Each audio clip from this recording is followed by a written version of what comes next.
Let's build a coffee table. It's an integral part of the set for Artfelt. It's got some elements to it which were very important, and there's the finished article, and I'm using Lego. So straight away I'm putting the craft glue along the edges on the underside of the coffee table piece there, changing the other side.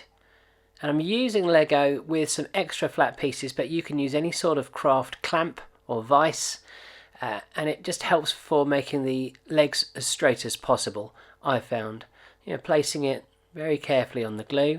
I've been generous with the glue because it of course dries clear and you can cut it away or sand it down should you wish to.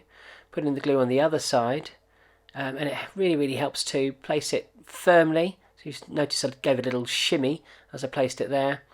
And I've got some extra pieces of Lego that I'm using to pad out, just to make sure that there's not a huge amount of movement. And I could use wood, of course, to stop that, but I'm making sure that it's completely flat. And then I can leave that to dry.